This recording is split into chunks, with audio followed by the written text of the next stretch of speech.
Let's go! Hey everybody, Coach Scott here today, and today I want to ask you a question. Are you feeling sad? Are you feeling depressed? Are you feeling not quite like yourself today? And it could be because you're feeling sad is not the sad that you think. It's actually SAD, seasonal affective disorder. And this is the favorite time of year right here in spring where these symptoms really start to pop up. And they're similar to depression and low mood and tiredness and irritability and insomnia, but they're only seasonal. But SAD usually starts in the fall or the winter, and it improves with the arrival of spring. So about 6% of Americans are affected by seasonal affective disorder every year, and many of those experience symptoms severe enough to really interfere with their daily lives. And so today I want to talk to you about that. I want to talk to you about how SAD typically lasts for almost half of the year for a lot of people. And it's believed to be a result of a biochemical imbalance in the brain brought on by fewer hours of sunlight, as we know, and especially in the winter months when we're not getting enough sun, we're not getting outside. It's more common with people living in non-sunny environments. So if you're not on the coastlines, or, it can be really, really prevalent. And experts believe that this winter,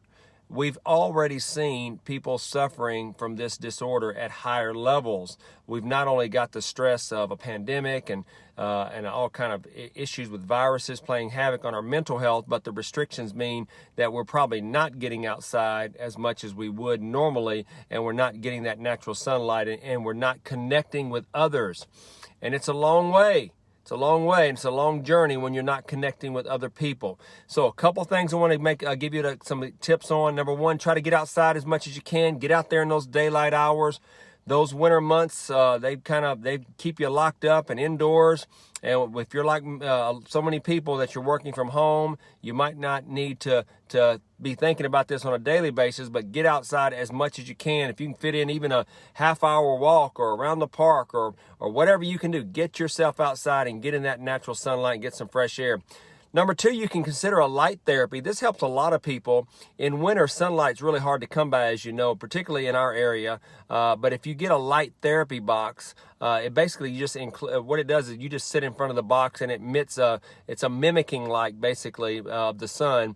20-30 minutes does really, really wonders for a lot of people, and they're very inexpensive. And light therapy really has been shown to be effective against the seasonal allergy or seasonal affective disorder. And again, doctors really aren't sure exactly. We're not real sure how exactly it works, but some people believe that it triggers the production of the chemical serotonin in the brain. And then finally, you got to get some vitamin D. That's right. We are all deficient in vitamin D. And vitamin D is produced in our body when we're exposed to UV light. But the cold, the dark, the winter months pretty much mean that we're not getting enough of that sunshine vitamin.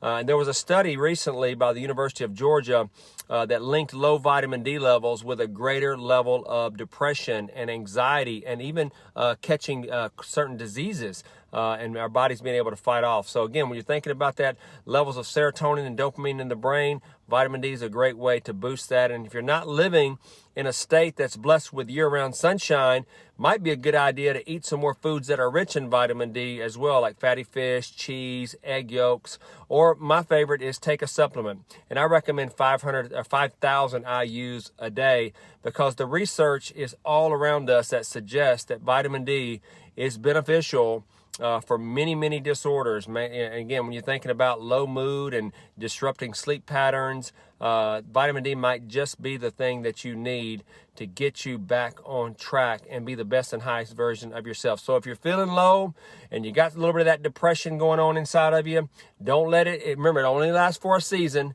but then get yourself healthy, keep yourself healthy, keep your foot on the gas. And if you'll do that, I believe and declare that you will be all that God's created you to be. So God bless you guys. Take care. I'll see you soon.